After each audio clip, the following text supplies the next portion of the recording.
Acima dele havia serafins, cada um com 6 asas.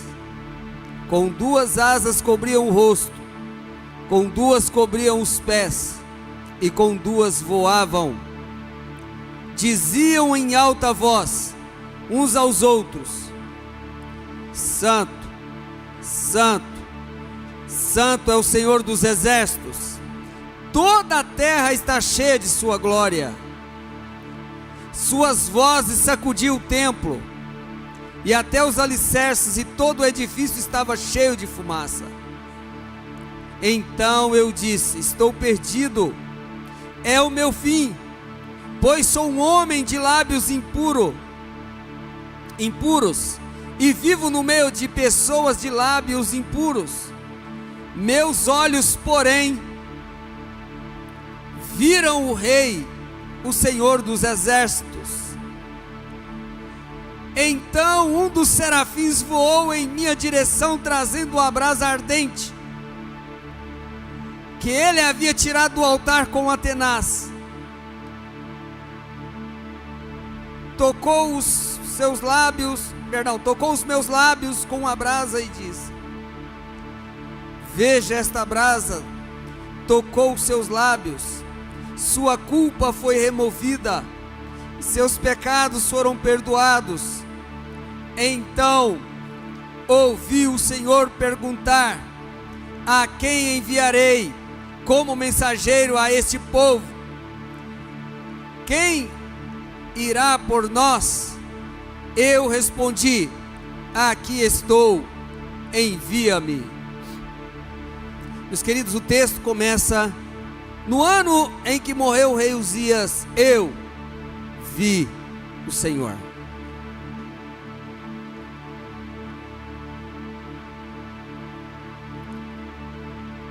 Quando ele vê o Senhor, ele vê o trono, vê o Senhor sentado no seu trono, vê toda a grandeza, a santidade do Senhor.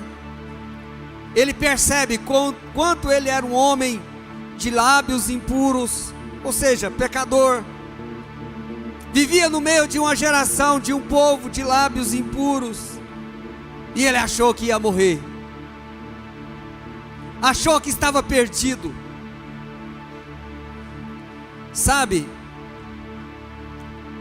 mais duro na vida de um homem e de uma mulher não é as suas falhas, muitas das vezes é a dureza do nosso coração, a falta de reconhecimento. Porque Isaías, quando percebeu que ia morrer, ele achou que ia morrer, ele achou que estava perdido.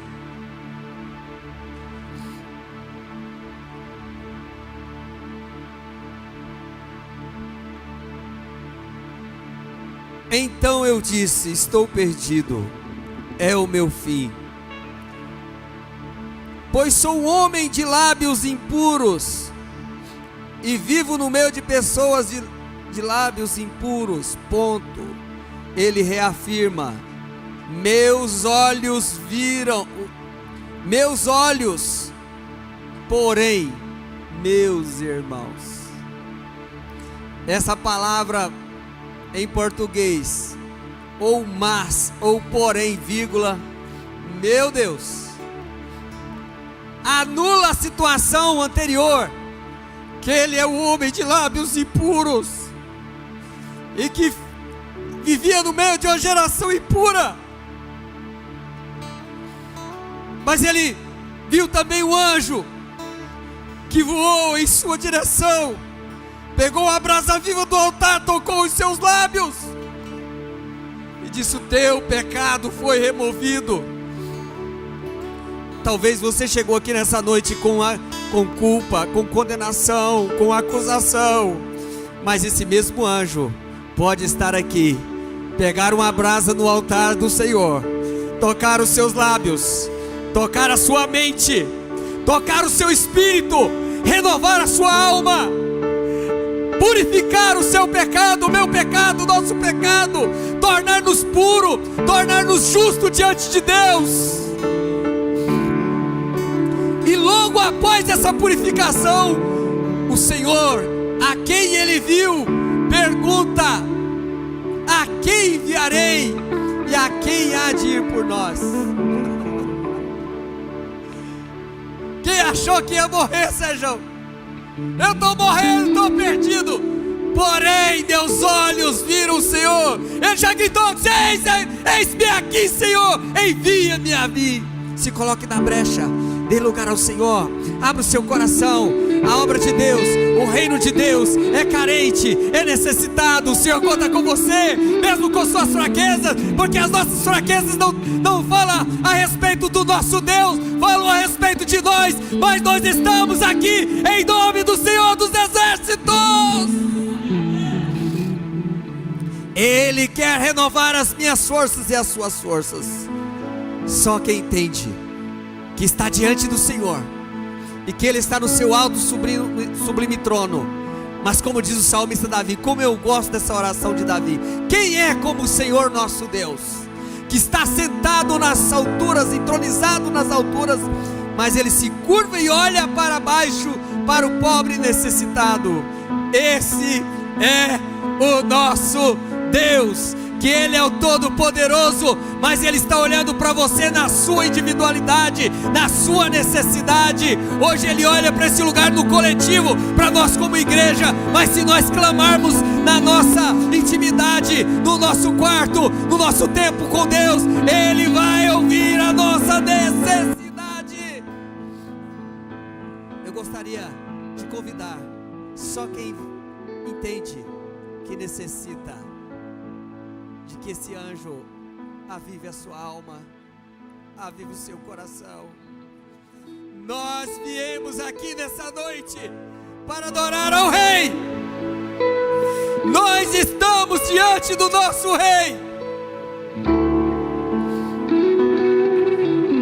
Oh, Rabachou de Calabassúria. Abra o seu peito, abra a sua garganta e adore a Ele, porque Ele vive, Ele está vivo. Aproveite cada minuto. Entenda que você está na presença do Rei.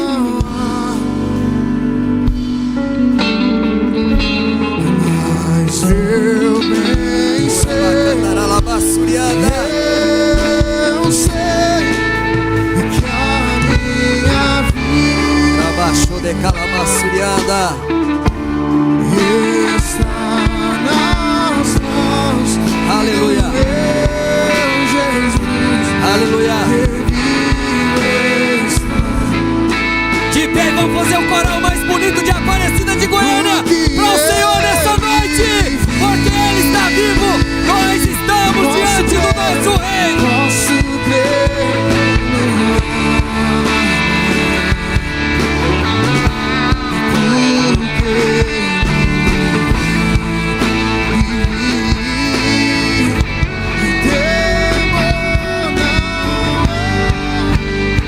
levante a sua voz, mas eu nem sei,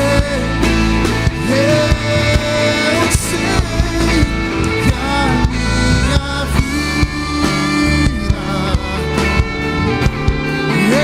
está nas mãos do meu Jesus, que vive está.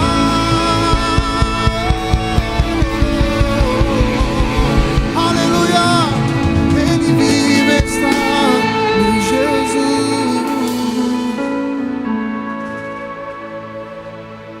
Aleluia, glória a Deus, irmãos. Vamos poder se sentar. Sente nesse espírito de adoração. Nós já nos deliciamos com a presença do Senhor, os louvores, com esse momento de comunhão que nós tivemos agora com o Senhor também. Glória a Deus por isso. Nessa oração eu tenho certeza que você agradeceu a Deus pelo momento que nós podemos ter aqui nesse culto, nessa igreja, porque não são todos que têm essa oportunidade. Amém? E a oportunidade que nós temos hoje também é de ofertar na casa do Senhor, sermos gratos por aquilo que o Senhor tem feito por nós. tem feito por mim, tenho certeza que tem feito por você também. Amém? Vamos ler em Salmos. Antes de a gente abrir o texto, eu quero dizer assim, eu fui orar para receber essa incumbência de trazer a administração de oferta, e eu fui orar, fui buscar um texto para a gente ministrar a oferta, falar da palavra do Senhor, e sem mais veio assim, Salmo 126. Aí eu sei que falava do que se tratava, mas aí eu fui ler, né? E aí lendo, o Senhor me trouxe, me arremeteu, né, vários momentos na vida, não só, eu creio, não só na minha, mas dos irmãos também, que às vezes nós semeamos com lágrimas, nós semeamos aqui com dificuldade, mas o texto veio e me trouxe, né? Mas um dia você vai trazer com alegria. Amém? Então vamos ler aqui Salmo 126. Quero ler o verso 5 e o 6. Quem puder acompanhar tá aí já, né? Aqueles que semeiam com alegria, com os cantos de alegrias colherão. Aqueles que saem chorando enquanto lança a semente, voltará com cantos de alegria, trazendo os seus feixes. Amém? Aqui é um texto onde fala aqui que na época Israel ele estava num cativeiro e logo foi solto, foi libertado. E ali eles trouxeram ali, ficaram alegres naquele momento. E assim também mostra, né, que em meio às dificuldades eles saíram daquele lugar, e mesmo as dificuldades eles cantaram com júbilo, se alegraram no Senhor, porque o Senhor grande coisa fez. No texto fala assim que outras nações viram o que Deus fez por eles. Então hoje nós podemos aqui ofertar, e Deus vai honrar cada um, né? E aí o que acontece? Nós temos as nossas sementes. Às vezes um vai semear chorando, outros vai semear com alegria, mas a colheita o Senhor vai nos dar. Ele vai nos dar com alegria, porque esse dia virá. Amém, irmãos? Essa colheita virá para nós. Agora, se você não crê, aí acho que não virá. Nós temos que crer.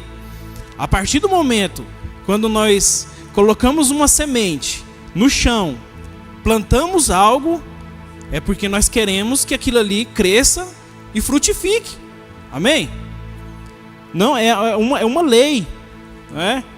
E nós sabemos que não é diferente na obra do Senhor. O Senhor, ele tem um propósito, um projeto na vida de cada um. E não é diferente a hoje. Pegue a sua oferta, a sua semente, né? E traga para o Senhor. Traga na obra do Senhor, porque Ele não vai olhar valor, Ele não vai olhar a situação, Ele vai olhar o nosso coração. Aquele momento que você semeia com lágrima, com aquele desejo de crescer, de estar com o Senhor mesmo. Eu estou honrando o Senhor com pouco, Ele honra a nós. Amém? Quem já teve essa experiência sabe o quanto é grandioso, como é glorioso, né? De viver isso, de um dia não poder ofertar, com o coração assim quebrantado. Eu não tenho para ofertar, mas um dia você tem pouco, outro dia você tem mais, outro dia você está ajudando o irmão a ofertar. Sabia que você pode ofertar na vida do irmão para ele ofertar aqui também? Uma vez eu tive uma experiência dessa forma. Eu era adolescente, geralmente adolescente não trabalha, não tem dinheiro, mas o irmão chegou em mim e falou assim: irmão, cheguei, irmão, você vai ofertar hoje? Você vai ofertar hoje? Eu falei, não tem, né? Não, então toma aqui. Me deu um dinheiro todo emboladinho assim. Era R$5 na época. R$5 valia. Me deu R$5 e eu ofertei. Aquela oferta, ela foi para mim e foi para ele. Amém? Então, se você sentir no coração, oferte para alguém. Amém? E assim, as nossas ofertas vão enchendo o celeiro dos céus, vai enchendo o celeiro da igreja, que nós precisamos também, né? Quantas pessoas às vezes precisou de uma ajuda da igreja? Veio da onde? Das nossas ofertas, das nossas contribuições. Amém? Então pega os envelopes. Se você trouxe em espécie, vamos ficar de pé, por favor. Se você pega o seu celular, tem o Pix, né? Então, oferte com amor, com coração. Faça aquela melhor oferta que você puder. O Senhor vai honrar cada um das nossas ofertas. Não é barganha. O Senhor vê o que nós não vemos. Hoje você vai semear, mas Deus preparou já a sua colheita. Amém? Mesmo se você não trouxe, ore também, apresente ao Senhor esse momento, que Ele vai nos saber decifrar cada momento, suas ofertas, seus dízimos, tá? Tá tudo especificado aqui, ou também no envelope. Amém? Vamos orar? Coloque assim, apresente suas ofertas. Senhor nosso Deus, nosso Pai, nesse momento, Senhor, nós apresentamos aqui as nossas ofertas, os dízimos, meu Pai, aquilo que aqui o Senhor colocou em nossos corações. Se um dia, meu Pai, nós estamos ofertando aqui na Tua casa, meu Pai, para trazer na casa do tesouro, meu Pai, estamos aqui ofertando com um coração grato, um coração alegre. O Espírito Santo convence cada um, meu Pai. Aqueles que não puderam trazer, meu Pai, que dê a oportunidade, meu Pai, a próxima oportunidade para trazer, honrar a Tua casa, engrandecer a Tua obra, Senhor, em nome de Jesus. Honre cada um, Espírito Santo, com as bênçãos sem medidas do céu, Senhor, em nome de Jesus, em nome de Jesus, amém. Vem com alegria, em nome de Jesus, as suas ofertas, amém.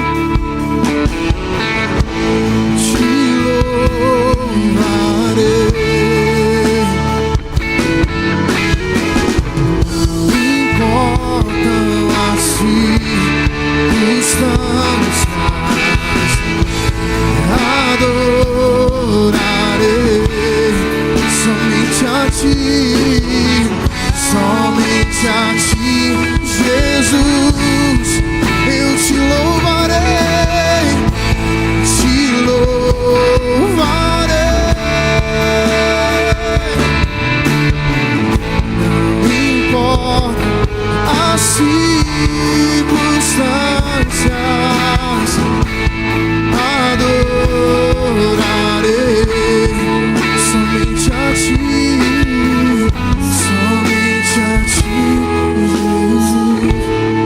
Amém, glória a Deus. Feche os seus olhos mais uma vez. Vamos orar novamente ao Senhor, porque oração nunca é demais, amém? Senhor, nesse momento nós agradecemos por tudo que o Senhor tem feito por nós. Nós louvamos o Teu grande e temível nome. Nós levantamos o Teu nome aqui hoje, Jesus. Nós pedimos que a Tua graça possa permear o nosso coração, que a Tua graça possa permear esta mensagem, para que possamos sair daqui diferentes hoje, para que possamos sair daqui de fato decididos daquilo que somos no Senhor, no nome de Jesus, amém e amém. Pegue sua Bíblia, abra no Evangelho de João, no capítulo 8, no versículo 31.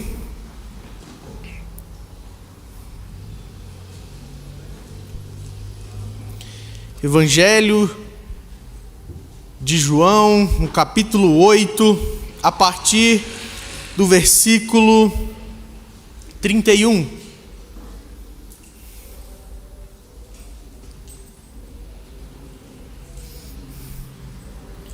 Vou ler na versão NVT, diz assim a palavra do Senhor. Jesus disse aos judeus que creram nele: vocês são verdadeiramente meus discípulos se permanecerem fiéis aos meus ensinamentos. Amém? O Evangelho de João, ele é um texto muito bem escrito. O apóstolo aqui, ele descreve Jesus Cristo de forma maravilhosa. O objetivo dele é provar que Jesus é Deus. Que Jesus, apesar de nascer no século I, ele já existia eternamente antes de seu nascimento. Isso significa que ele era verdadeiramente homem e verdadeiramente Deus, unido de forma inseparável nessas duas naturezas, onde essas duas naturezas se tornaram uma só. Então Jesus é um homem Deus. Há um homem no céu agora recebendo a nossa adoração, mas esse homem, Jesus Cristo, ele é Deus. Quantos estão aqui? E alguns textos da palavra de Deus, eles podem ser entendidos lendo apenas o próprio versículo. Por exemplo, se você lê João capítulo 3, versículo 16, você consegue entender toda a profundidade do que o escritor quer dizer apenas com aquele versículo. Apesar de não ser recomendado criar qualquer doutrina em cima de apenas um único versículo. Quantos estão aqui? Só que esse versículo ele é um pouco diferente, porque só podemos entender tudo que o autor, o que o escritor quer nos passar, se nós entendermos do versículo 25 ao versículo 58. Bom, então não dá para a gente ler todo o texto aqui. Então eu vim trazer um sermão narrativo / expositivo. Eu vou narrar o texto. Talvez a gente lê um ou outro, ou quem sabe mais de uns, né? Mais de um ou dois versículos. Então, se você não gosta de ler, talvez a gente passe mal junto aqui hoje, amém? Bom, o resumo do que eu quero trazer aqui hoje, do que a palavra de Deus nos ensina, é que a fé genuína permanece na palavra, conhece a verdade e experimenta a liberdade em Cristo Jesus. A fé, apenas de aparência, continua escrava do pecado e rejeita Jesus Cristo como Filho de Deus. Logo, rejeitar Jesus como Filho de Deus, naquilo que Jesus quis dizer ao se auto-intitular Filho de Deus, é que ele é da mesma essência do Pai. Ele é co-substancial ao Pai, ou seja, Jesus é Deus da mesma forma que Deus Pai é Deus. Quantos estão entendendo?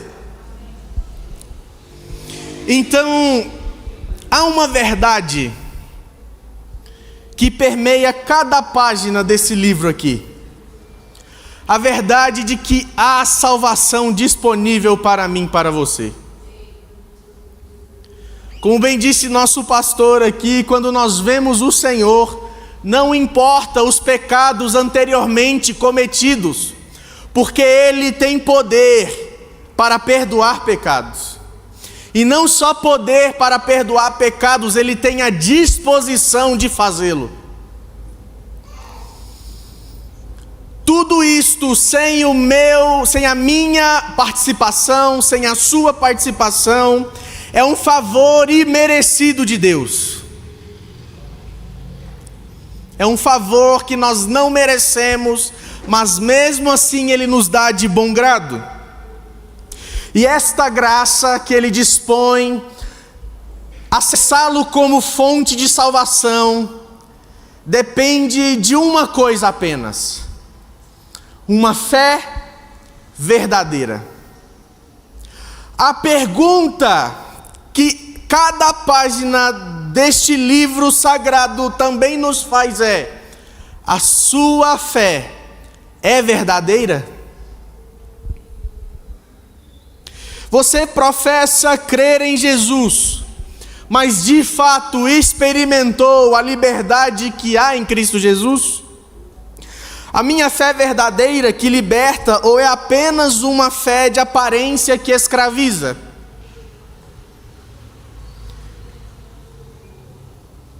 É isso que precisamos responder até o final deste sermão aqui hoje, amém? Então pegue sua Bíblia, deixe ela aberta aí, e vem acompanhando comigo a partir do versículo 25. Jesus até aqui, ele já havia dito que ele era Deus de forma velada, era sempre de forma velada. Mas no capítulo 8, isso muda. Ele começa de fato a dizer que ele é Deus a partir do capítulo 5. Mas João já deixou claro no capítulo 1 que Jesus era Deus. E quando ele vem narrando a vida e os milagres de Jesus, e ele narra 7 sinais de que ele é Deus, aqui no capítulo 8, Jesus decide deixar tudo às claras e revelar quem ele é. O contexto aqui do capítulo 8 era de uma das festas do período do Antigo Testamento. Quantos estão entendendo? Então, durante a festa, todo o povo judeu se ajuntava no templo para cultuar ao Senhor e seguir o ritual prescrito na palavra de Deus, em Levítico, em Êxodo. E a multidão inteira da nação, ou em a sua maior parte, chegava ali nessa festa para cultuar ao Senhor. Então eu quero que você imagine essa história comigo. Eles estavam no pátio durante a festa da nação inteira. Então estava cheio de pessoas, era um local iluminado, com vozes, às vezes discussões, expectativas, esperando iniciar o culto.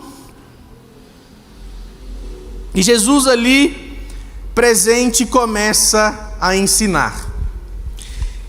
E ele entra em debates com os religiosos, e ele julga os religiosos, julga os não religiosos.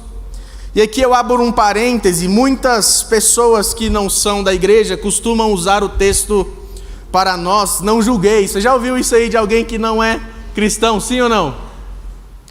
Mas o engraçado é que quem geralmente cita esse versículo não sabe onde está escrito, nunca leu o versículo, nunca leu os versículos anteriores, os versículos que vêm depois, porque Jesus não condena o julgar, ele condena o julgar hipócrita. Ele diz para julgar segundo a reta justiça, sendo ele o padrão para julgar. Então quando a gente diz assim, só Deus pode me julgar, meu parceiro, este é o problema. Porque se ele não tem pecado, se ele não tem falha, não tem erro, não tem defeito,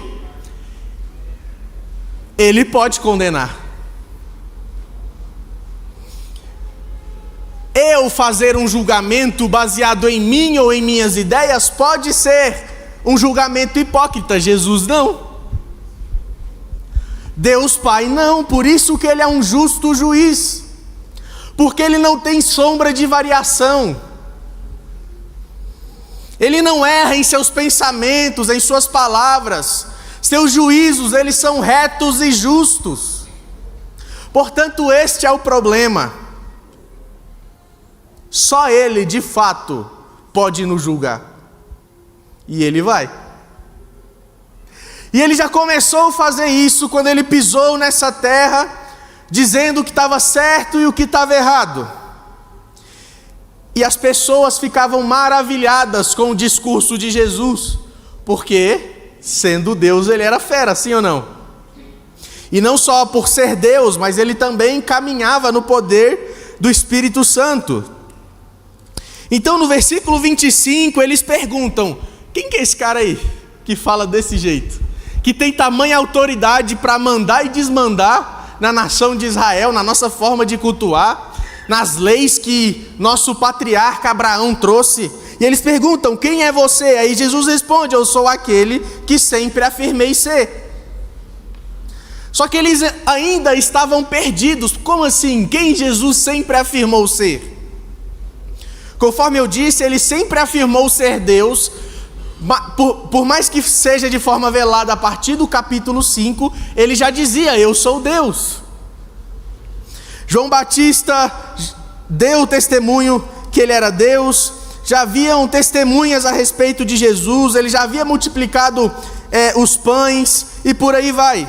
Então ele já vinha dando sinais de que ele era diferente. Quantos estão aqui?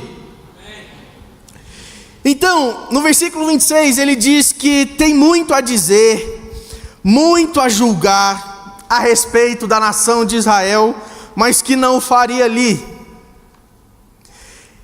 Ele diz, com as palavras de Jesus: digo ao mundo apenas o que ouvi daquele que me enviou, e ele é inteiramente verdadeiro. Então ele estava dizendo: eu não vim por mim mesmo, eu fui enviado por alguém, e esse alguém é Deus Pai. Deus Pai envia o Deus Filho. Quantos estão entendendo? E ele começa a dar sinais: quando vocês me levantarem, entenderão que eu sou o Filho do Homem. Ele diz não fazer nada por ele mesmo.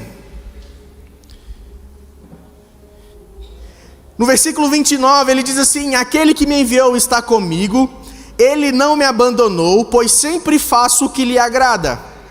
E o versículo 30, ele é a chave para entender o versículo 31 e os posteriores. Diz assim o texto: muitos que o ouviram dizer estas coisas creram nele. O texto está garantindo aqui: houve algum nível ou tipo de fé envolvendo aqueles que ouviram Jesus, sim ou não? Confere aí na sua Bíblia, está desse jeito aí?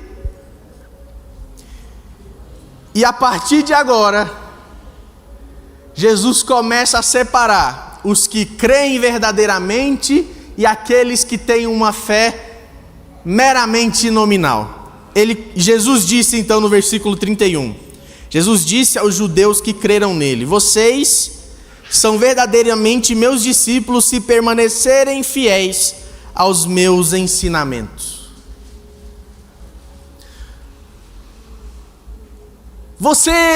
Nós estamos aqui há quanto tempo já? 2 meses? Nessa série? Mais ou menos 2 meses. Acredito que talvez você tenha avaliado a sua vida aí, para saber se é verdadeiramente discípulo. E se a resposta não tem sido muito positiva, o que Jesus está dizendo é que talvez a nossa fé não seja verdadeira.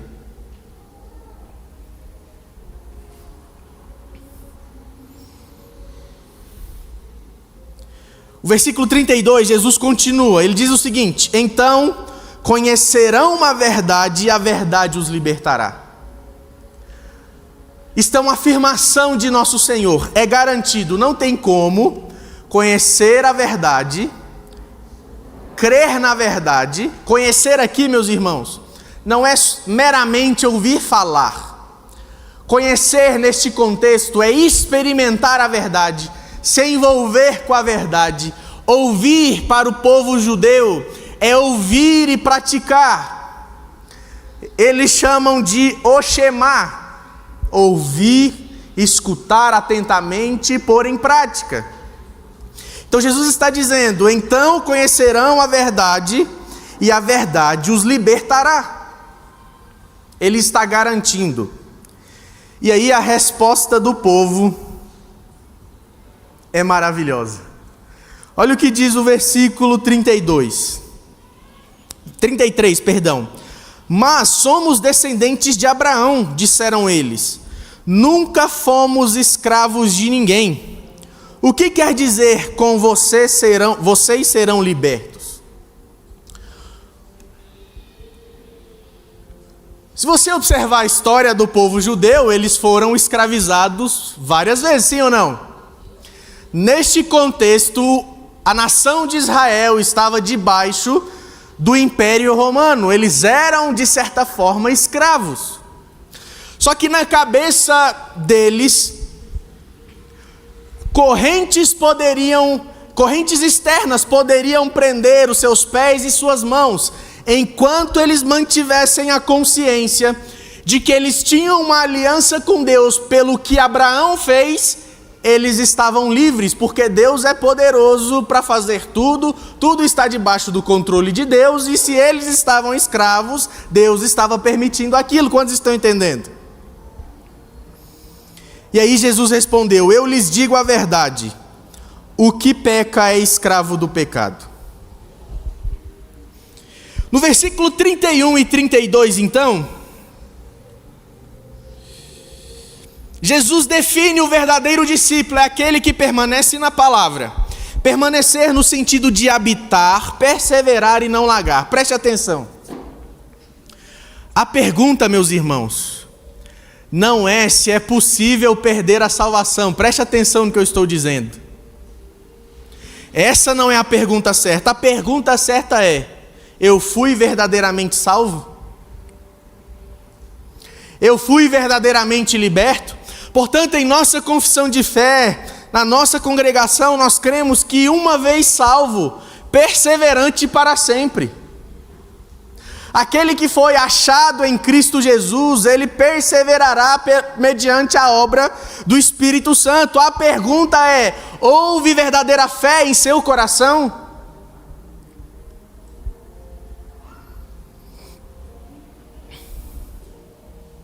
E a verdade aqui, lá no capítulo 14, nós vamos entender quem é a verdade. Jesus diz: eu sou o caminho, eu sou a verdade e eu sou a vida.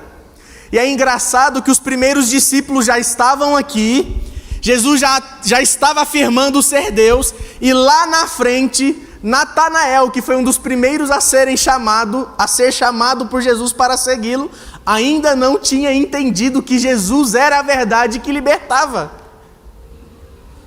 Portanto, talvez você esteja me ouvindo aqui hoje e está achando que o que te liberta é vir à igreja.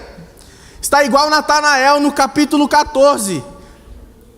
Ouve acerca de Jesus, mas não crê verdadeiramente. Não crê que Ele é Deus de verdade. Não crê que Ele é o caminho até o Pai. Não crê que Ele liberta de verdade. Vive ainda como um escravo do pecado e das próprias paixões e do sistema desse mundo.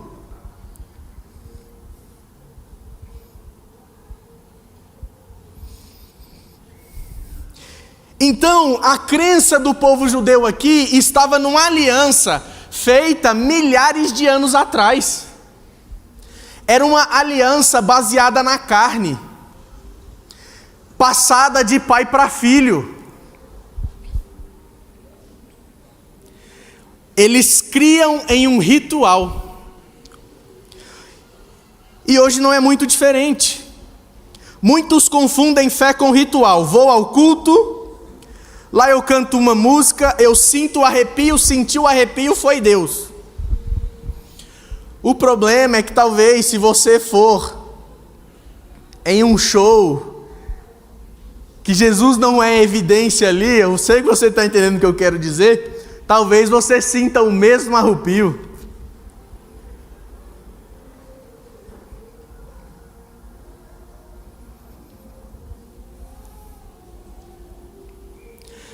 Mas a marca do discípulo não é um ritual, é permanência. No discurso de João, é uma equação: aquele que creu automaticamente persevera. Só que Jesus está demonstrando que já haviam crentes nominais, apenas dos lábios para fora, mas não é uma disposição interna do coração. Sabe, sinais podem ser legítimos, mas não levam à permanência na palavra e na obediência. Pode ser apenas um ritualismo. Então, você observa quando Jesus, lá em Mateus 7, ele fala acerca dos falsos profetas. E os falsos profetas faziam milagres. E não receberiam salvação da parte de Jesus. Então, só porque Deus tem cuidado de você, não quer dizer que a sua fé seja verdadeira. Não é porque tem sinais grandiosos na sua vida que a sua fé seja verdadeira. O que garante que sua fé seja verdadeira é permanência na palavra. E aí a gente começa agora a aplicar o que é permanência.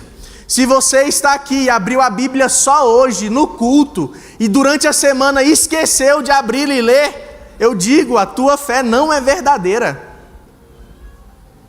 Quem está dizendo isso é o próprio Cristo, aquele que permanece em minha palavra, e você está cansado de ouvir. Qual é a palavra de Deus? Onde é que se pode encontrar os ensinamentos de Jesus? Como a gente sabe que Ele ressuscitou para perdoar nossos pecados? E mesmo assim, dia após dia, a gente o ignora. Mas domingo a gente quer levantar as mãos santas, no ritual.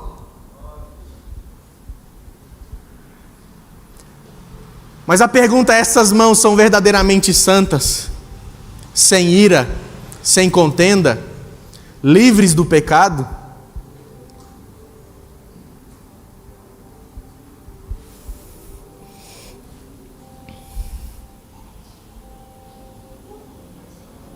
Nós vamos ver que os mesmos que creram no versículo 29, no versículo 30, perdão, lá no versículo 59, vão demonstrar se sua fé é verdadeira ou não. A gente vai chegar lá. Versículo 33, então, em diante. Nós já lemos o 33, o 34, agora o 35. O escravo não é membro permanente da família, mas o filho faz parte da família para sempre. Então ele está dizendo, tem uma chance, tem um jeito de ser liberto do pecado. Deixando de ser escravo e passando a ser filho. Deixando de ser escravo do pecado e sendo filho de Deus. Como?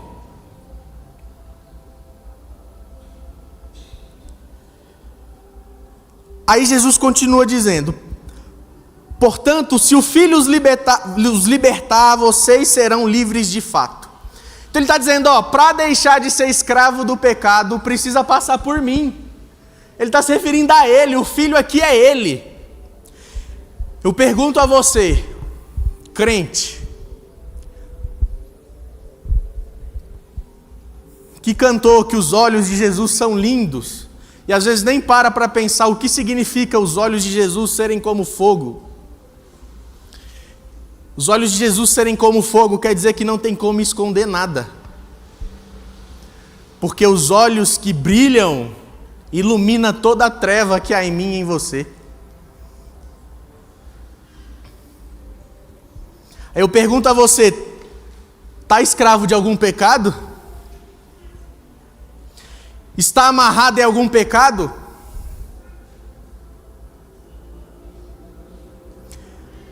Em alguma mentira, em algum vício, em alguma ambição que não seja santa, em alguma divisão, em alguma fofoca, em alguma imoralidade sexual, seja pornografia, masturbação, adultério, e por aí vai, a lista é imensa. Há escravidão do pecado na sua vida? O que Jesus está dizendo é que se há escravidão do pecado em nossa vida, a nossa fé não é verdadeira.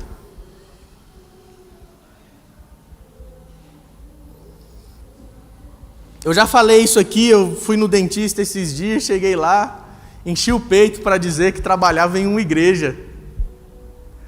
Orgulho, eu tenho orgulho de ser um teólogo, de abrir a Escritura. Eu temo esse Deus que eu falo. Aí eu chego lá, o cara fala, nossa, os que mais me deram prejuízo aqui eram crentes, diziam ter Deus no coração. Então a gente tem que decidir uma coisa e aprender uma coisa: ou Jesus é mentiroso e não liberta ninguém, ou nós não temos fé nele. Eu deixo você responder.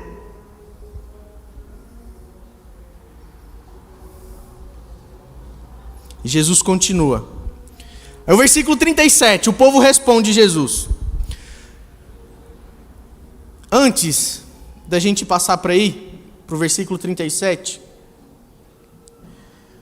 às vezes não são pecados como os que eu citei aqui que te prendem, mas apenas buscas de status, idolatria ao entretenimento, dependência emocional de alguma coisa, gospel terapêutico. Não, eu não gosto de mensagem que denuncia meu pecado, não. Eu odeio conselheiros que denunciam meu pecado. Eu quero ir lá no YouTube, eu quero ouvir só o David Leonardo, porque ele afaga meu ego. Eu quero chegar, eu quero ouvir só o Thiago Brunet, porque ele tem uma palavra de prosperidade para mim. Aí quando vem um pregador igual o Paul Washer e diz: por que vocês estão aplaudindo, sendo que muitos de vocês que me ouvem aqui, por não terem fé verdadeira no Cristo, daqui 50, 100 anos estarão no inferno? A gente, ai meu Deus, ele é um profeta do caos. Agora eu quero ver questionar o Filho de Deus. Agora eu quero dizer que o Filho de Deus é profeta do caos. Quero ver dizer que Jesus é mentiroso quando ele disse: eu não libertar, vocês são escravos e eu vou condenar naquele dia.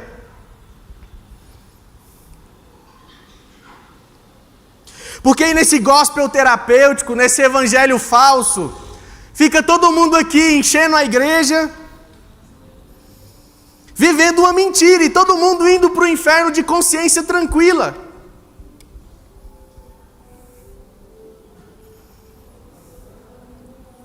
Tudo começa com vai me resolver. Eu estou indo para a igreja para me resolver.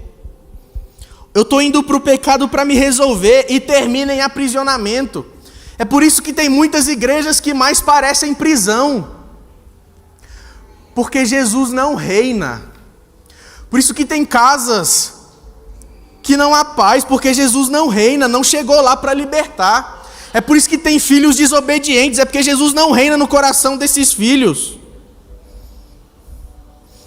É por isso que tem sociedades empresariais entre cristãos que não dão certo.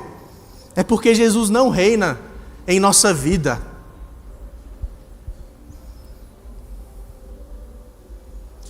E quem dera eu pudesse falar o que realmente está em meu coração. Depois pergunta aí, pais, para os seus filhos como foi ontem aqui, que eu ministrei para eles. Essa é uma versão amansada da mensagem de ontem. Por quê? Porque a gente tem que decidir, meus irmãos, se nós servimos de fato a Jesus. Porque ele mesmo diz em Apocalipse: aquele que é sujo, então suje mais logo. Ele não está preocupado com quantidade, não,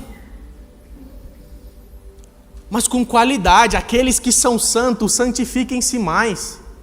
Ele está jogando a bola para a gente. E aí, a nossa fé é verdadeira? Porque se não é, a gente está perdendo tempo aqui. Tu já parou para pensar que tu está 10% da sua renda para essa casa, para não ter uma fé verdadeira? Meu irmão, dízimo não salva você não, cara. É só mais um ritual, oferta, louvor, ir para a embaixada, vir ao culto. O que salva é Jesus Cristo.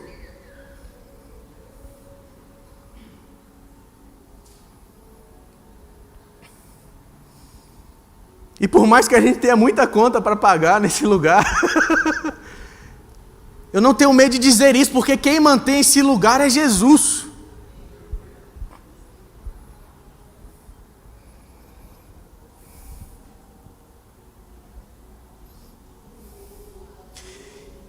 Então, a realidade terrível é o quê? É que o pecado, ele não é um erro moral isolado. A gente tem que tirar da nossa cabeça essa insensibilidade para com o pecado. Não é só um erro, meus irmãos.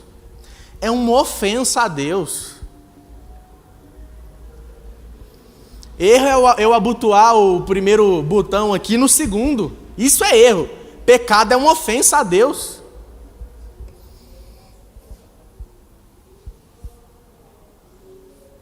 Então todos os comentaristas bíblicos enfatizam que o pecado atua como princípio, não só como atos que cegam e escravizam. Talvez não chegou a vias de fato, mas a sua mente é dominada pela escravidão do pecado. Perceba, cadê Satanás aqui no texto? Sabe de onde surge o pecado? Quer que eu te falo? Olha aqui no meu olho aqui, do seu e do meu coração. Você não vai poder dizer, não, eu estava endemoniado. Não, não estava.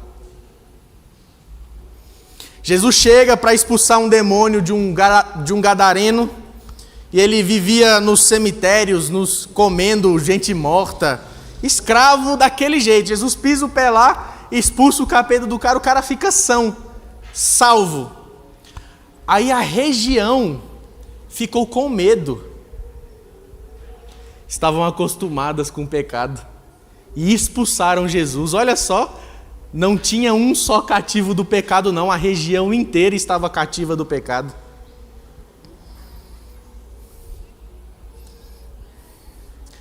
Começa com uma escolha, não.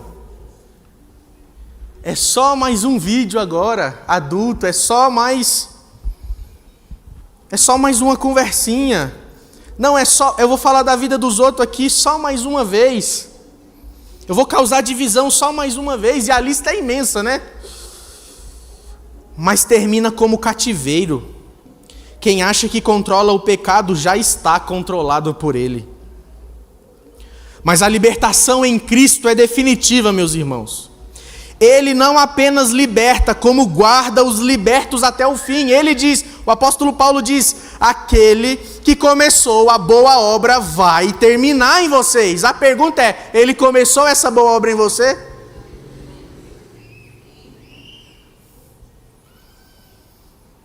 E aí versículo 37. Eu sei que vocês são descendentes de Abraão. No entanto, procuram me matar, pois não há lugar em seu coração para a minha mensagem. Os judeus aqui, a partir do verso 37 ao 47, infelizmente, não dá tempo de ler tudo, eles afirmavam, não, a gente tem Abraão como pai, pode ficar tranquilo, Jesus, a gente tem Abraão como pai, ele fez uma aliança com Deus por nós. E aí Jesus responde ele, se vocês fossem filhos de Abraão, fariam as obras de Abraão. E quais as obras de Abraão? Abraão creu em Deus e obedeceu. Ele creu que Deus era verdadeiro, aí Deus pede o filho dele. Ele fala, vou passar a peixeira no moleque então. E obviamente era um teste de Deus para ele, porque o próprio Deus segura a mão de Abraão para que ele não mate o seu filho e depois provê um cordeiro para o sacrifício. Mas Abraão creu e foi. Peraí, Deus disse que desse menino aqui vem uma grande nação e agora me pede ele como sacrifício? Bom, de certo ele é poderoso para ressuscitá-lo, então. Vou fazer, porque se ele disse, ele vai ressuscitar um moleque. E aí Deus impede que ele sacrifique seu filho.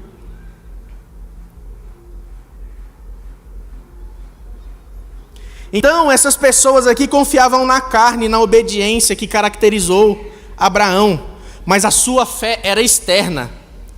Eram religiosos de aparência, cheios de rituais, mas não davam espaço para a palavra. E Jesus os chama de filhos do diabo. Preste atenção do que Jesus diz. No versículo... Olha o que Jesus diz, o que o povo diz no versículo 39. Vai acompanhando aí, menino do Data Show. 39. Nosso pai Abraão, declarou eles. Jesus respondeu, se vocês fossem de fato filhos de Abraão, seguiriam o exemplo dele. Aí eles retrucam no versículo 41. Não somos filhos ilegítimos, retrucaram. O próprio Deus é nosso verdadeiro pai.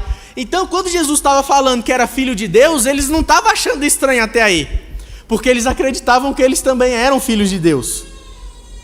E aí Jesus responde no versículo 42, se Deus fosse seu pai, vocês me amariam, porque eu venho até vocês da parte de Deus. Não estou por minha própria conta, mas Ele me enviou. Por que vocês não entendem o que eu digo?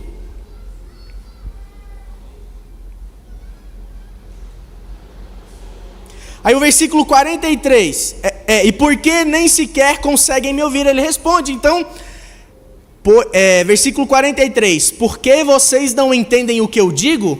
É porque nem sequer conseguem me ouvir. Então Jesus está dizendo o motivo deles serem escravos do pecado é porque não conseguem nem ouvir a verdade da palavra de Deus. Não é ofensivo chamar meu pecado de pecado. E aí Jesus responde, versículo 44, põe aí, 44, pois são filhos de seu pai o diabo e gostam de fazer as coisas perversas que ele deseja. Ele foi assassino desde o princípio, sempre odiou a verdade, pois não há verdade alguma nele. Quando ele mente, age de acordo com seu caráter, pois é mentiroso e pai da mentira. Portanto, quando eu digo a verdade, é natural que não creiam em mim. Sabe o que Jesus está dizendo? Se a gente vive de aparência, a gente é mentiroso. Sabe o que Jesus está dizendo? É que se a gente diz crer nele como Senhor e Salvador e só abre as Bíblias no domingo, somos mentirosos. Se gastamos o tempo da nossa semana mais em nossas práticas do pecado do que olhando para Cristo Jesus, do que tentando obedecê-lo, nós somos mentirosos, filhos do diabo, porque ele mente desde o início.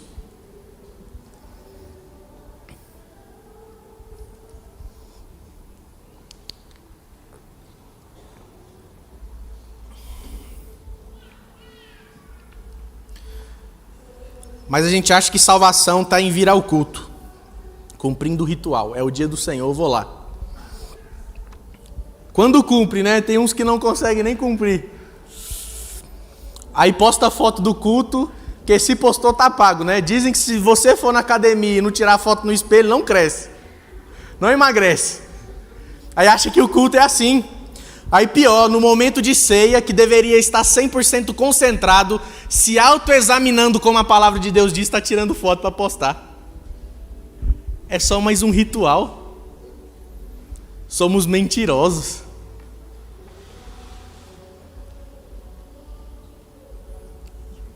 Batemos palma, a gente chora.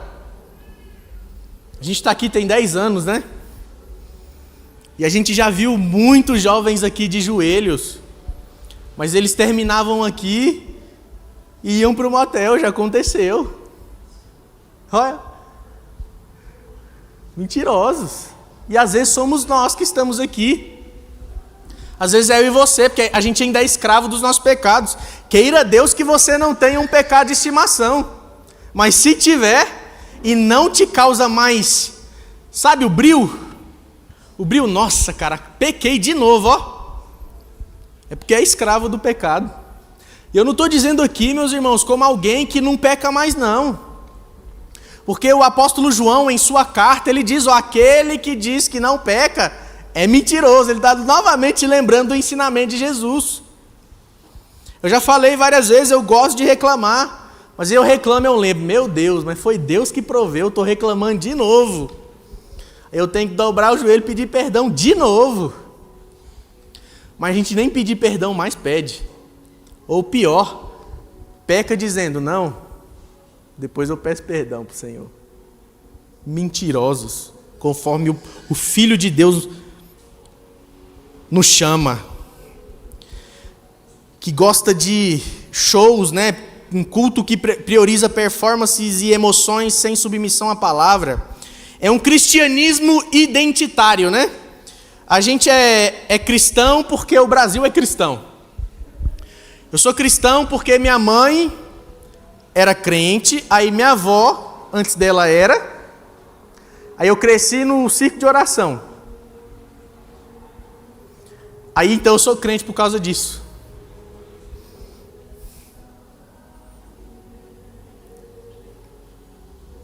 Às vezes é por conveniência política, né? É incrível como nos últimos anos, meu Deus, como nos últimos anos o político vive como um descrente há 2 anos, aí chega no culto, fica usando eu e você de otário, pegando a Bíblia e abrindo. A gente devia ter vergonha de votar num cara desse.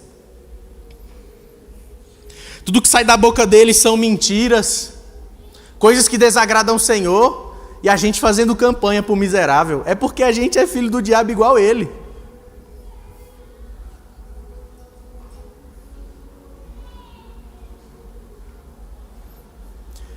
Moralismo online, né? Curtir e compartilhar como sinal de fidelidade, mas sem vida comunitária na igreja, sem arrependimento e prática da palavra de Deus.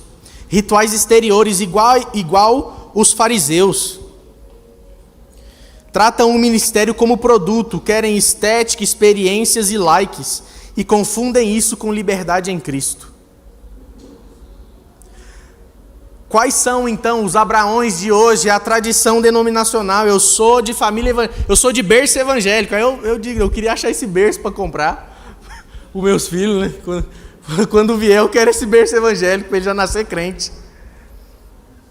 E aí você não abre na palavra de Deus nem para você, vai abrir para ele? Eu falei ontem para o filho de vocês, se vocês não abrem a palavra de Deus para você, não tira moça nenhuma da casa de ninguém, porque você vai ser pastor dela. Então é melhor ficar solteiro, você não estuda a palavra nem para você.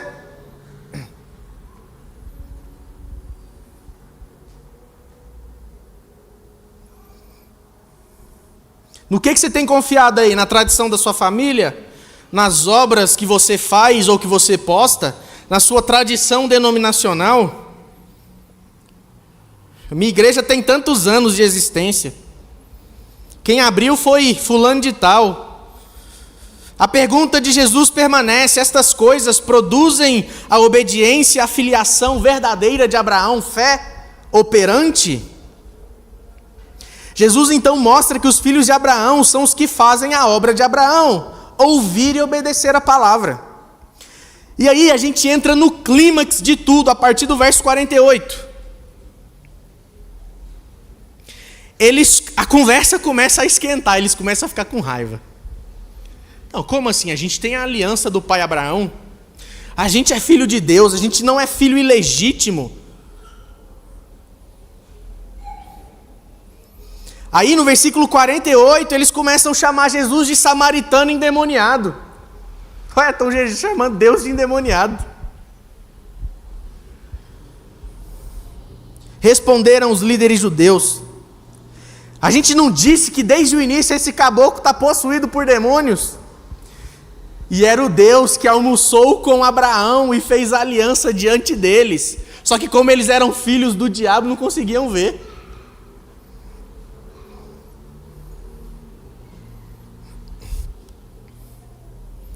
49), Jesus responde: não tenho em mim demônio algum, disse Jesus, pelo contrário, honro meu Pai e vocês me desonram. Eu não procuro minha própria glória, há quem a procure para mim, e ele é o juiz. Eu lhes digo a verdade, quem obedecer a meu ensino jamais morrerá. Aí o versículo 52 é maravilhoso. Os líderes judeus disseram: agora sabemos que esse cara está demoniado mesmo, está possuído por demônio. Até Abraão e os profetas morreram, mas você diz: quem obedecer meu ensino jamais morrerá. Por acaso você é maior que nosso pai Abraão? Ele morreu assim como os profetas. Quem você pensa que é?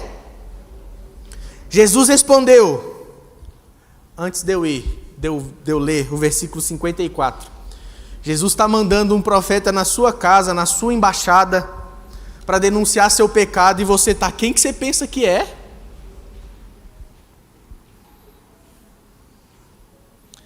Às vezes é seu filho, você não. Quem que esse moleque pensa que é? Às vezes é seu pai, sua mãe. Quem que esses dois pensam que é?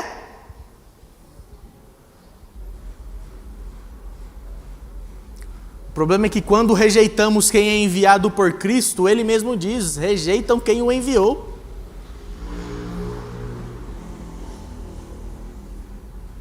Jesus respondeu: se eu quisesse a glória para mim mesmo, essa glória não contaria, mas é meu Pai quem me glorifica. Vocês dizem, ele é nosso Deus, mas nem o conhecem. Eu o conheço. Se eu dissesse que não conheço, seria tão mentiroso quanto vocês, mas eu o conheço e lhe obedeço. 56. Seu pai Abraão exultou com a expectativa da minha vinda. Ele a viu e se alegrou. 57. Os líderes judeus disseram: você não tem nem 50 anos.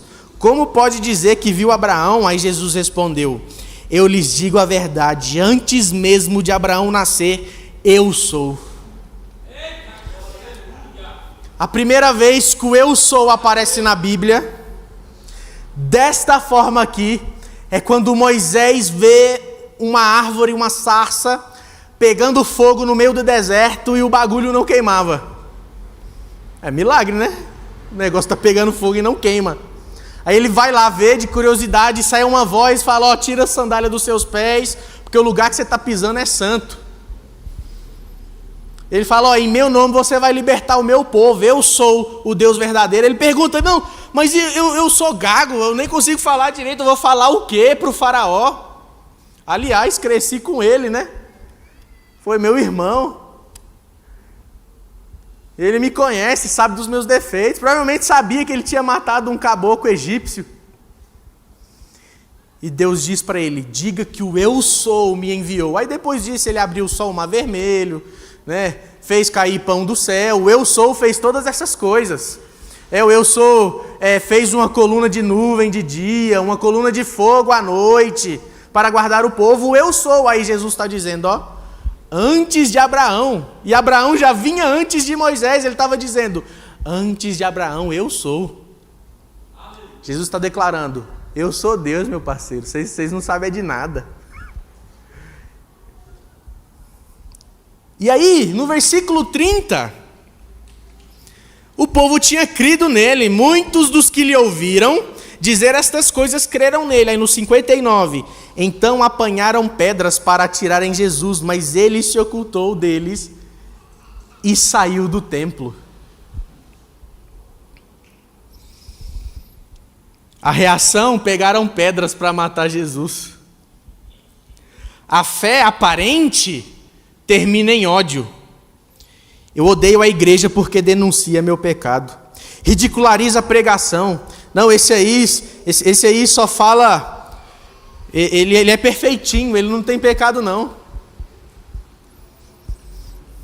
Cancela os irmãos que falam a verdade. Não, eu não gosto muito de ouvir, porque ele sempre tem um sermão para trazer sobre mim. Ele não compactua com os meus erros, ele não sabe que errar é humano. Rejeitando a palavra que expõe o pecado, o nosso pecado. É como alguém que condena a luz elétrica, porque ela expõe a sujeira da casa. Assim rejeitamos a Cristo quando a sua luz nos incomoda. Os comentaristas observam que essa hostilidade prova que eles eram filhos do diabo. Hoje, podemos reconhecer o mesmo padrão quando o mundo ou religiões atacam a Jesus Cristo por meio de ataques à sua igreja. Aí eu começo a perguntar então: e a sua fé? É uma fé aparente ou uma fé que permanece? É só você observar a sua semana de domingo passado até hoje. Você se esforçou para primeiro descansar em Jesus, confiar nele como provedor e como protetor. Deixou que ele reinasse em seu coração, abriu sua palavra, agradeceu pela provisão e lutou para obedecê-lo? Se a resposta é não, meu irmão,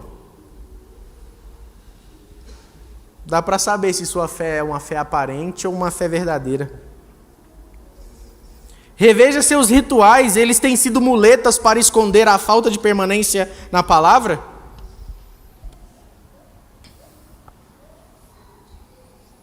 tirar foto da ceia, tira foto do culto, talvez para amenizar a consciência, né? Pelo menos para aqueles que vão ver de fora, não, ele vai na igreja, ele é de Jesus.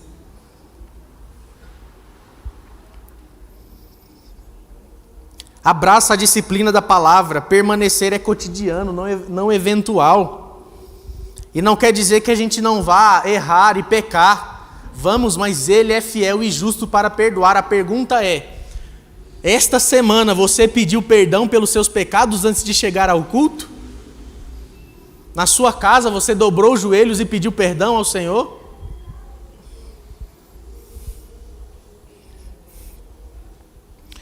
Confiar na graça do Cristo.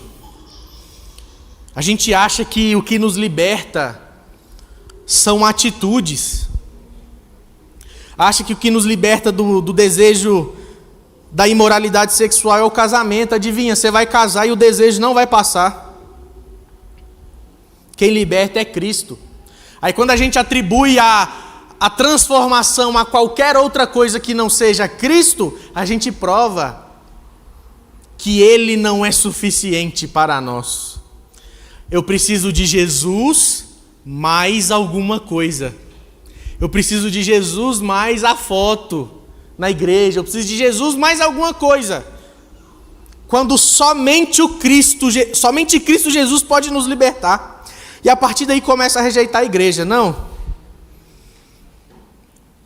A frase mais engraçada que a gente ouve nos últimos anos aí: Jesus é um cara gente boa e bacana, o fã-clube dele é que estraga. Duvido que leram João 8, Jesus chamando todo mundo de mentiroso.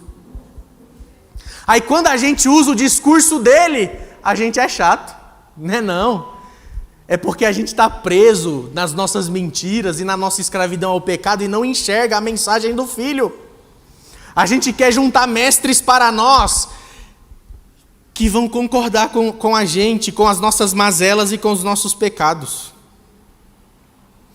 Se o mundo rejeitou a Cristo, rejeitará a sua igreja também. E há uma responsabilidade depois que Jesus nos traz, que é cuidar pastoralmente dos escravos, daqueles que estão escravos do pecado. Um ministério pastoral de misericórdia. Cadê os conselheiros? Levantem aí, meus irmãos, os conselheiros que fizeram o curso. Olha só, meus irmãos. Vê se seu líder fez aí, ele está preocupado com o seu aconselhamento.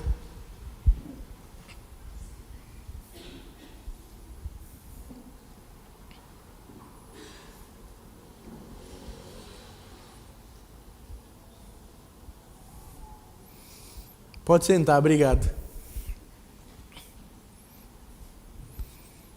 Você não se preocupa em aconselhar os outros, por que você não fez também?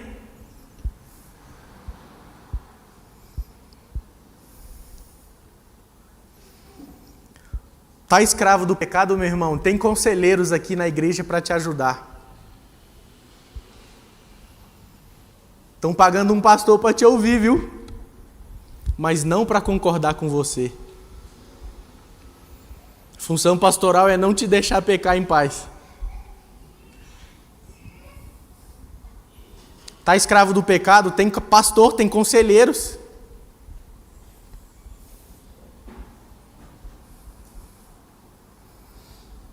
O problema é que a gente ama tanto o nosso pecado que a gente não tem coragem de pedir aconselhamento.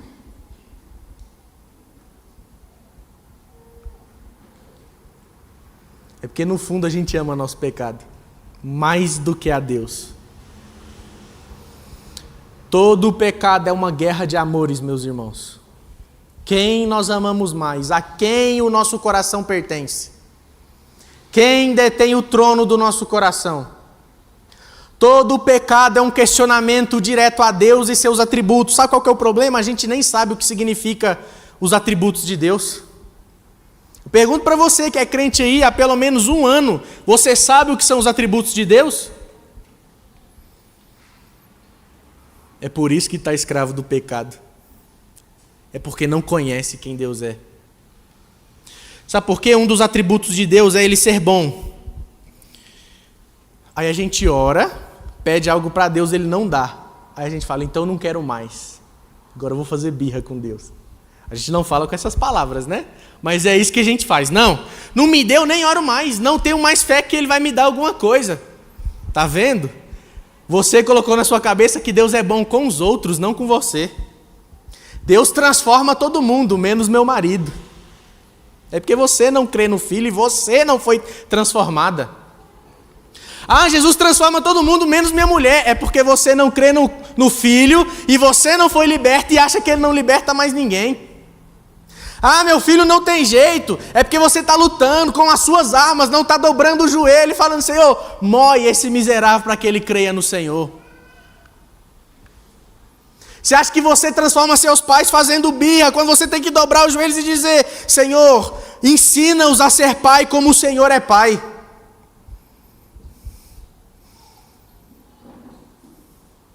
Jesus não suaviza a reivindicação ao dizer eu sou. Ele diz eu sou o Senhor. E essa revelação exige uma resposta definitiva, meus irmãos. Ou estamos com Cristo ou somos inimigos dele. De que lado você está? Se você está preso em um pecado, entenda, Jesus Cristo liberta, Jesus Cristo perdoa, Jesus Cristo transforma, mas você precisa dobrar os joelhos diante dele. Aleluia. Corra para Cristo, porque Ele é o único que liberta verdadeiramente. Ele é o único que pode salvar seu casamento, Ele é o único que pode salvar seus filhos. Ele é o único que pode salvar você dos seus próprios pecados. Porque na sua vida tudo é problema dos outros, menos seus.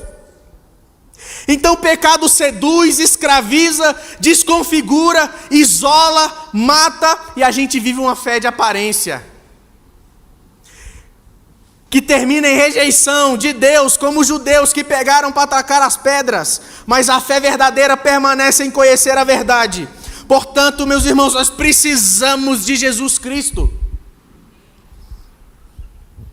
Pode vir, pastor. Cadê os pais das famílias aqui? Se você é homem, levanta aí. Levanta aí em nome de Jesus. Se você é crente, se você não é crente, não precisa levantar, somente se você for crente. Solteiro ou casado, solteiros que são homens, levanta aí também. Deixa eu dizer a você, aos que são casados primeiro, vocês estão abrindo a palavra de Deus na casa de vocês? Se não estão, não venha dizer para nós que são cristãos. Aos que são solteiros, vocês estão abrindo a palavra de Deus para você? Ou vai querer acabar com a vida de uma da filha de alguém aqui? Pode sentar, cadê as mulheres crentes? Porque as mulheres amam, né, quando falam dos maridos, mas quando fala delas, a gente é machista. A Bíblia é machista. É porque você é mentirosa, assim como o texto diz, e não aguenta a verdade da palavra de Deus. Você tem se submetido a seu marido como Cristo, como ao Senhor? Se não tem feito isso, não diga que é cristã. Não diga que teme ao Senhor. Tem ajudado o seu marido a abrir a palavra de Deus? Se a única coisa que você faz em sua casa é reclamar e matar esse cara de trabalhar para fazer seus caprichos, não diga que você serve ao Senhor.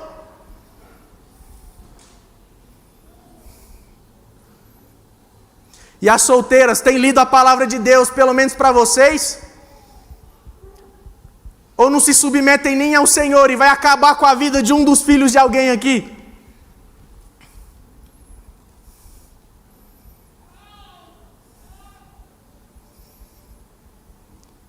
Fiquem todos de pé, por gentileza. Eu vou fazer uma oração. Senhor Jesus, Tu és a verdade que liberta.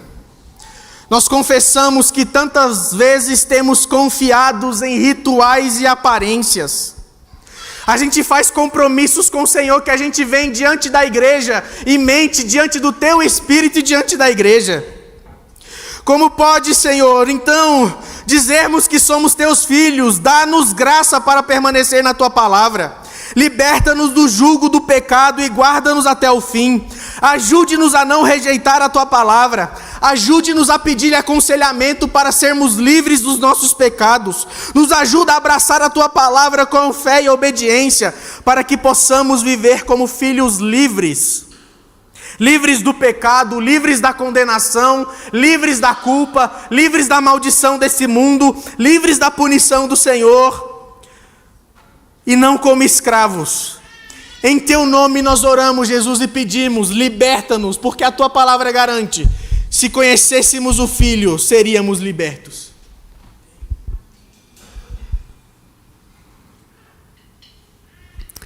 Conhecereis.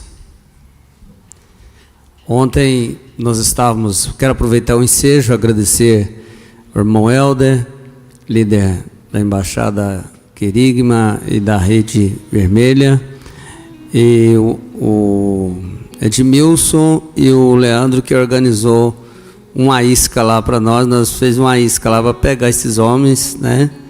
Faz a isca do churrasco e pega eles na palavra, né? Então, eu falei sobre isso, né? Vamos pegar no geral.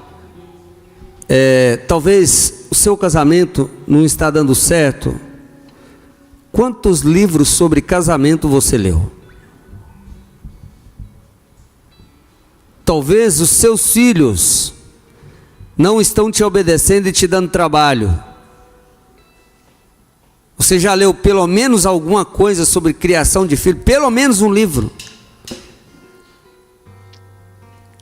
Já fez o curso sobre coração, alcançando o coração do seu filho adolescente, que a nossa igreja tem à sua disposição e que me parece que não deu número, não deu coro nesse semestre? Nenhuma matrícula. Não, então está tudo bem. Tem que esperar ele revelar o coração desviado, né? Quando ele está desviado, aí vai procurar a igreja. Aí vira, não, mas eu não posso, não, mas tem que ser agora. Aí põe o líder na cruz, põe o pastor na cruz, põe todo mundo na cruz. Olhe para cá. Não levante a sua mão, mas quem tem um negócio na mente para montar um negócio que você já está estudando sobre isso? Ou tem alguém insano e quer montar um negócio sem conhecer sobre o ramo e vai abrir a porta lá? Vender óculos sem saber nada, Diego. Aí cegar os outros por aí, matar os outros aí. E se abrir, vai fechar.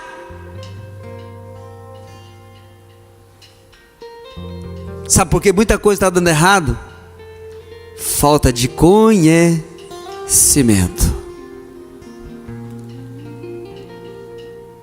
No ano em que morreu, parece que está combinado, meu Deus do céu. No ano em que morreu o rei Uzias, eu vi o Senhor. Meus olhos viram o Senhor. Muitos de nós não conhecemos o Senhor. Que a graça do Senhor Jesus Cristo, que a sua boa, forte, poderosa mão alcance de fato o nosso coração, alcance de fato a nossa família. Eu gostaria que você orasse agora, você homem, como sacerdote, como pastor da sua família, orasse pela sua família agora. O diabo tem enganado talvez você ou algum membro da sua família. Começa a interceder agora em o nome de Jesus Cristo. Começa a clamar pelo poder do sangue de Jesus sobre você e sobre a sua família.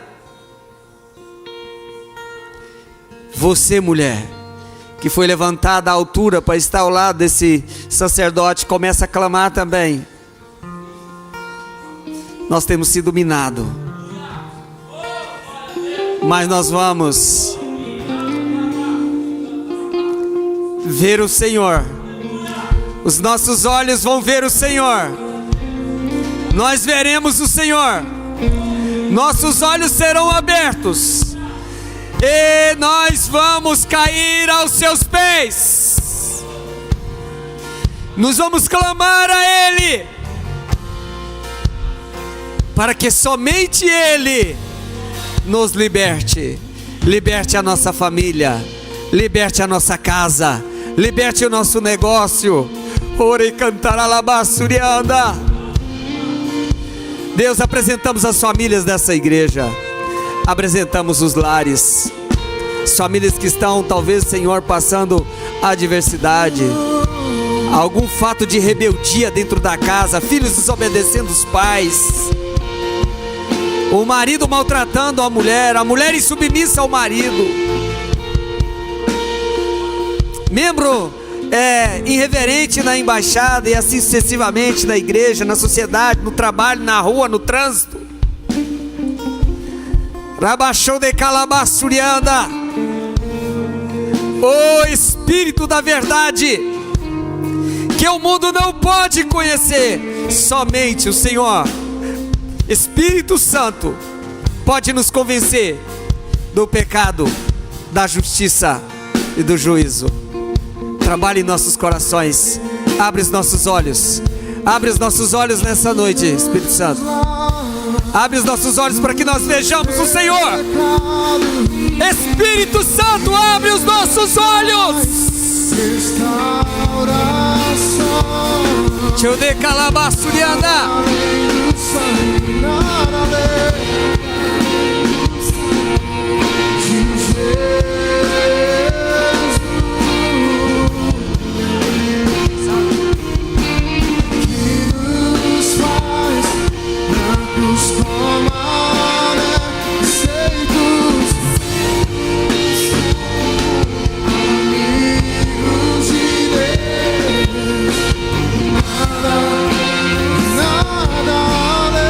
Senhor, purifica, Senhor, a nossa vida, a nossa mente, a nossa alma, que nós rendemos cada dia, Senhor, diante da Tua presença. Oh, aleluia! Mais alto que você puder, mais forte que você puder, com toda a força da sua alma.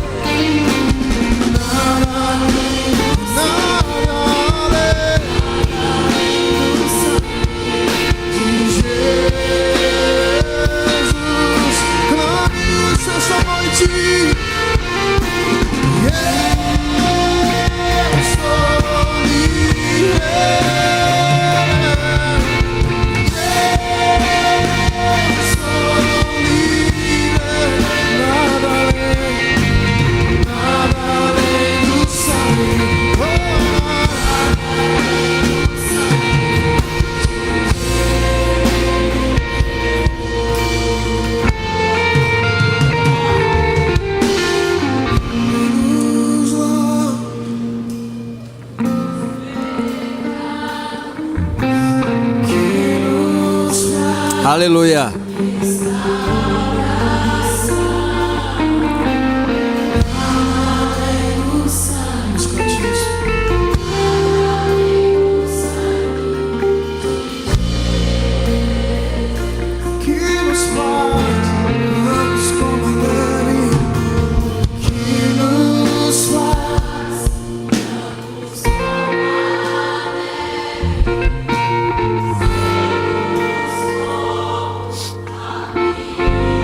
Tem alguém para Jesus? Trabalhe aí, convide seu amigo, ou alguém que está afastado, ou que até mesmo nunca aceitou a Jesus. Tem alguém que quer renovar a sua aliança ou aceitar a Jesus?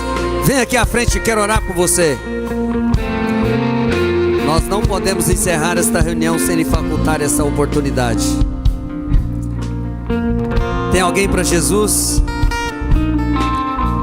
Alguém que nunca tomou essa decisão ou que está afastado dos caminhos do Senhor? Tem alguém que quer tomar essa decisão hoje? Tem um rapaz lá atrás, alguém traga ele aqui. Uma vida rendendo aos pés do Senhor. Ajude ele aqui. Onde está a segunda pessoa que quer tomar essa decisão? Entregar sua vida ao Senhor. Rabacandaralabassurianda. Aleluia. Você está tomando a maior e a melhor decisão de toda a sua vida. Isso lhe impactará por toda a eternidade. Jesus entrará na eternidade com você. Você está ganhando a vida eterna hoje. Aonde tem a segunda pessoa para Jesus.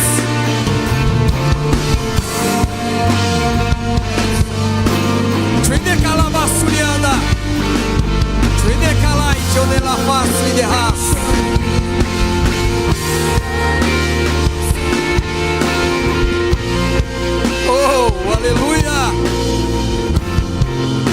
Não tem mais ninguém. Aleluia. Posso crer.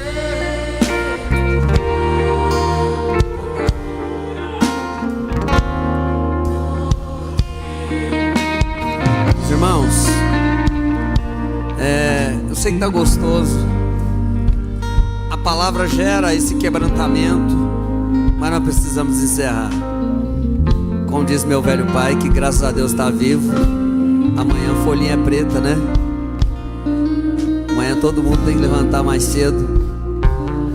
E nós estamos encerrando. E ao encerrar, pedimos aos pais que dêem atenção para os filhos que estão lá nas salinhas. E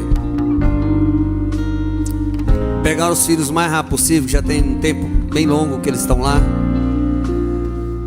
Eu quero dar boas-vindas a todas as pessoas que estão visitando. Estou vendo rostinhos novos aí. Levanta-se a sua mão, dá um sinalzinho assim com a mão. Seja muito bem-vindo aqui. Este não é outro lugar senão a casa de Deus.